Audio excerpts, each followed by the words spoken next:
Candice Bryan is a teacher of business and IT in England with a long-time hobby of writing short stories from her school days in my neck of the woods, Westmoreland, Jamaica. Wisdom Tales is her first self-published book, which she also illustrated using Canva. Welcome to Weekend Smile, Candice. How are you?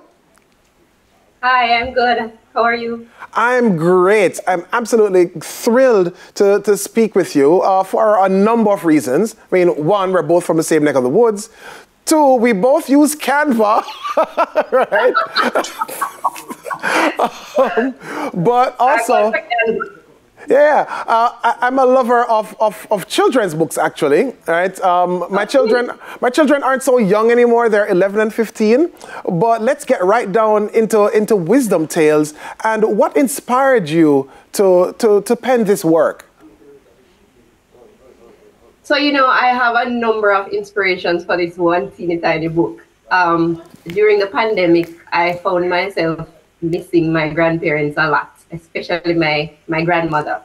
And so I decided that I was going to write something in memory of them. And so I started out writing this story with the two of them. I wrote about half of the book and then I got carried away with work because during the pandemic, teachers were under so much pressure. So I paused it and I left it halfway.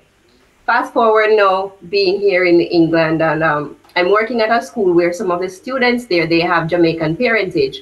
But what I've observed is that the students, they don't really know anything about their culture. Ask them about the trending dancehall artist, trending dancehall song, they can tell you that. Ask them about the bad words, they can definitely tell you that. But they don't know anything else about their culture. And so I said, we really, as Jamaicans, need to write more books about our culture to get especially children who are of immigrant parents to know more about their culture. So I came home and I was here and then I said, something just came to my memory. I remembered the book that I was writing. And so I went from my laptop, I pulled it out and I just finished the story. I knew exactly how to finish it. And so I just finished the story. Yeah, I mean, that's a wonderful way to address a gap that you identified, because you're targeting young children here, and it's the best way or the best time, I'd say, to impress upon them Jamaican culture and outside of the elements which they already are aware of, which you clearly spoke to just now in terms of pop culture. How long did it take you to get it all together in terms of the amount of time from concept to delivering the final product? Well, as I said, I started out writing the book in the pandemic and then I left it. But when I picked up on the project, about ending April, and by the end of May it was completed. I finished writing, editing, all the illustrations, the graphics, and I published 1st of June. So it took me about a month and a half to finish everything. Yeah. Now, of course, it's set in the Caribbean underwater world, right? Why did you go about it in that particular way, to use that scene, that setup, and just kind of give us an idea of the story around Kiara and her family? Well, that's how my mind works. I like to be creative, or I think I'm creative sometimes.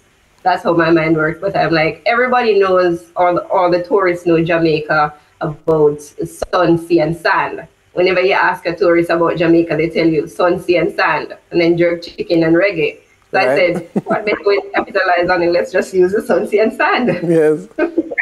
And a little bit about Kiara, because she's a young mermaid living with her grandparents, and her adventures. So that character is very special. My daughter is actually Kiara. My daughter is 13 now. When I started the book, she was around 11. So I started with her as the character. However, the character in the book, yes, that's my princess. The character in the book is an amalgamation of my daughter's personality and my relationship that I had with my grandparents, Carl and Evangeline. So it's like two persons combined into one. Amazing. It's a wonderful tribute to your daughter. It's a wonderful tribute to her grandparents as well. I mean, and the book focuses or teaches lessons on appreciation and gratitude and obviously learning about the culture and the wisdom that you can get from you know, like your grandparents.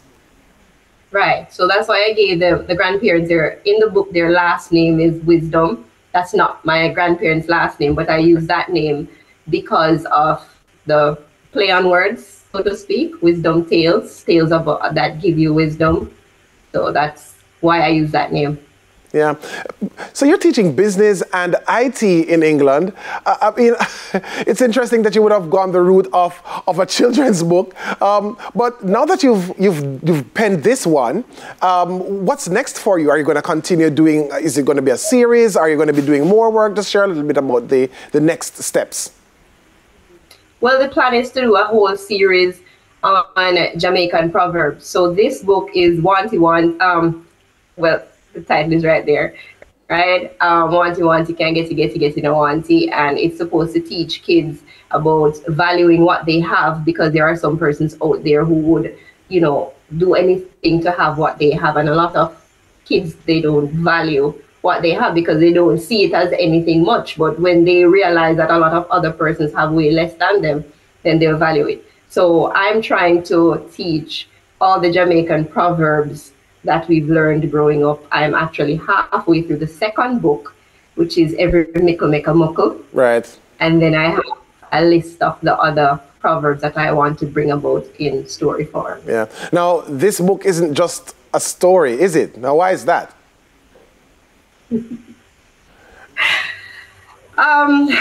Where do I begin? When I was in primary school, I used to write short stories and poems and so on. My favorite teacher in primary school, Mrs. Foot, when I was in grade 4, she used to really encourage me whenever she gave us story writing in classes and you know, write the stories and so on.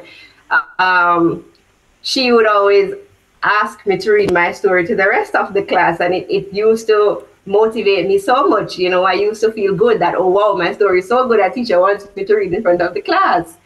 Fast forward, my younger brother happened to end up in her class as well, and he came home one day and he was like, you know something, teacher have one folder with all of your story them when you write, and she passed them around the class and show it, you know. And she always encouraged me to write, and I promised her that I was going to write, and then I didn't. So finally. Yeah, you know, and for me, it's a big lesson in that teachers have such a massive influence on the direction that children take. And I'm so happy that Mrs. Foot was able to encourage you and guide you in this direction. And eventually, here we are, and you're looking forward to writing more. Where can we get copies of the book? The book is available now on Amazon. It's both in paperback form and Kindle. And it's not just a storybook, it's also an activity book. So kids can color, and there is, you know, things for them to use their mental ability skills, all of that in the book. So every book will have different activities for the kids to do. Amazing. Thank you so much for the work that you've delivered, and we look forward to so much more from you. That was Candice Bryan talking about her first self-published children's book, Wisdom Tales. You're watching Weekend Smile. Soon come back.